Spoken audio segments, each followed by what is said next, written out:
So if you are out there and you're curious about when you, assuming you live in the US, might have access to the vaccine, we've got some good news for you. But the good news comes with what's the opposite of a silver lining? There's some bad news too. Take a look at this. Your op-ed today in the Wall Street Journal, I like, because it puts forth this tantalizing idea that soon we're going to go from the current problem we have, where it's a whole problem of supply, too much demand, not enough supply. We'll have the reverse of that at some point, where we have lots of vaccines and not enough people who want to take them. How quickly can we get to that point? Yeah, I think it's going to happen all at once. I mean, this isn't going to be a gradual transition, and I think people are going to be surprised that it's going to happen sooner than we think. So if you look at the math, we're going to put about 220 million doses into the market by the end of March. And if J&J gets authorized, which I think they will, that'll be another 30, maybe 40 million doses. So figure 250 million doses by the end of March. And if a 60-40 split occurs, meaning 60% are first injections, 40% are second injections, which is probably about right, that's around 150 million people that will vaccinate between December and the end of March. I think that's going to work off a lot of the available demand. Then we're going to be putting another 100 million doses into the market in April. So I think once you're getting to those kinds of numbers, once you're looking at over, close to 200 million vaccines available for first injections, I think we're going to run out of demand. I think we're going to run out of demand sooner than we think. And I suspect that at some point in March, and certainly by the end of March, we're going to have to make this generally available. That doesn't mean everyone could go and get a vaccine on April 1st, but I think everyone's going to be able to go online and get an appointment sooner than we think. We'll still be rationing it through February, but at some point in March, states are going to have to make decisions about how to open this up more widely. And if we continue to ration it based on, more and more narrow slices of the population, it's going to get harder to administer. So I think we're just going to have to open this up to general availability, which is good news. I think certainly by April, this is going to be widely available. They used the term good news several times there. And look, if you want to get the vaccine, the idea that demand is going to run out, so you'll be able to get it, within a month and a half, maybe, that is good news. But if that's only possible because there's not enough people who want to get it, and they're just going to stay out there getting the disease, passing the disease, dying from the disease, passing the new variants of the disease, that's not like pure good news there. That's a nice side effect for some people as a result of the continued willful suffering of more people.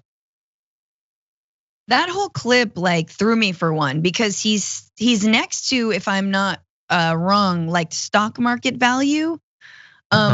So he's coming at this from a really cold-hearted, so you better sell off your Pfizer shares there because they're gonna be running out. He's coming at it from a financial analyst perspective about how soon more people are gonna be vaccinated and what will that mean for all the shares that you bought in Moderna.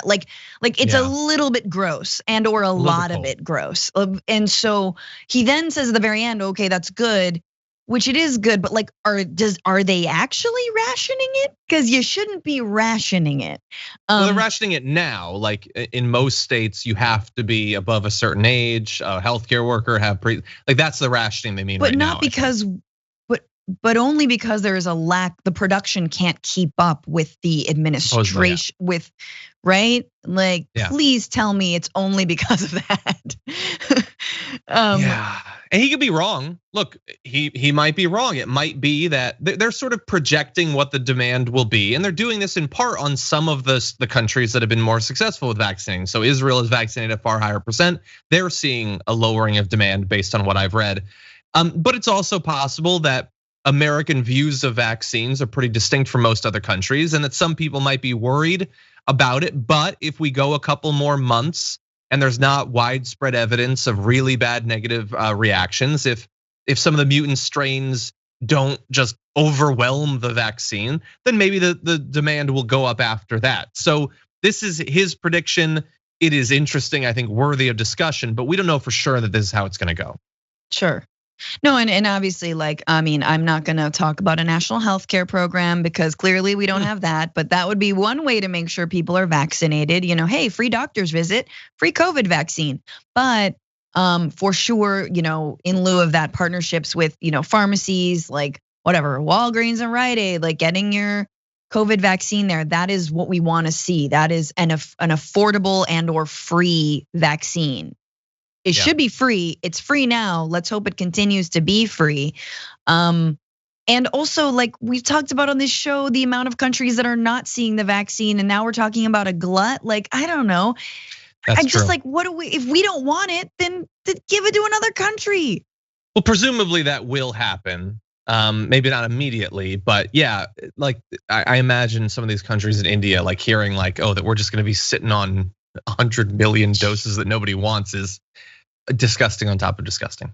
But anyway, let's see what happens.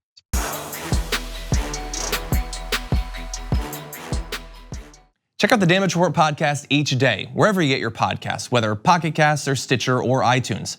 You can join me as I give you the news and stories you want, with a range of co-hosts and interview guests jumping in on the fun each day.